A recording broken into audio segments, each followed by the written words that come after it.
Hey, welcome to Mom's Fit Life. This is your February newsletter workout. Of course, if you want the entire thing narrated for you as a follow-along workout, hop over to the membership and you can catch it there. But grab a bench and a mini band and let's get started. Okay, so we're just going to do round one. I would recommend 3 or 4 or incorporating this into a circuit. You're going to lie on a bench, knees at 90 degrees. Right arm, left leg are going to extend. Make sure that you're lowering that foot below the level of the bench. I am showing you with bent knees, so I'm trying to keep that 90-degree angle as I lower my foot towards the floor. You can also do this with straight legs if you're a little bit more advanced. The goal here is to make sure that you are lifting that pelvic floor, tightening that core, and maintaining that stability. So you want your ribs and pelvis to stay put. So you shouldn't feel like you're rocking back and forth on the bench. And you want to make sure that your hips are not tilting, so you're not getting a little arch in your back with each leg lower. And then also pay attention for things like popping or pain, or making it feel like your back is working. None of those are good, okay? So exhale, inhale. Exhale all the way through the drop and lift to help keep that stability. You can do this from the floor if the advanced move is a little too much for you. Grab your mini band. We're going to place it around the arches of our feet. And then coming into a tall plank on the bench.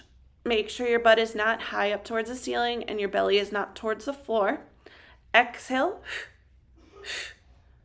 As you drive that knee straight up towards your chest, making sure that you're minimizing as much rocking as possible and really thinking about those low abs helping you lift that knee to your chest, okay?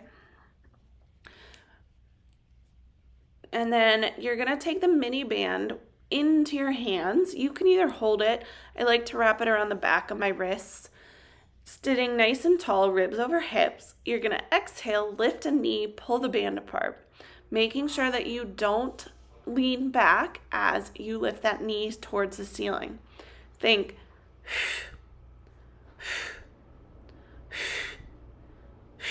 Okay, alternating sides as you go.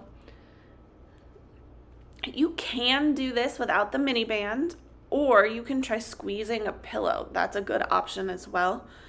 Just depends on what feels best for you.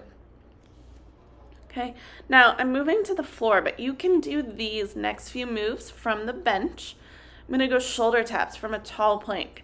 Okay, there's a little bit of movement in my hips, so I'm actually going to drop down to my knees so that I can minimize that rotation, because the goal here is not to have any rotation at all as you tap that opposite shoulder.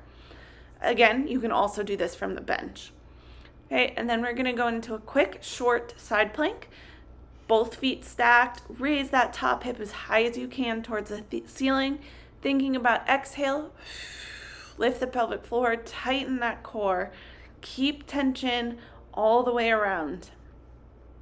Good, switching sides. If that side plank is too difficult, you can do it from the bench. So your elbow would be on the bench. If it is too easy, you can lengthen the time that you're here. Okay, really though, thinking about that good, full, audible exhale, engaging that whole core as you're here. Then last but not least, we're gonna do bird dogs. Okay, if you need to make this a little easier, you can either just lift an arm or just a leg, but find that neutral pelvis, engage those lower abs, use that audible exhale, lifting the pelvic floor, tightening the core. And then think about extending the limbs as far out as you can, not up. So think about reaching for the walls in front and behind you and really reach for it. Engaging those lower abs so your lower back should not move at all while you do this move. It should stay nice and put, and you should feel the core and the glutes. Okay, repeat this for a full workout, or join me in the membership and follow along. If you have any questions, of course, do not hesitate to ask. Have a great day.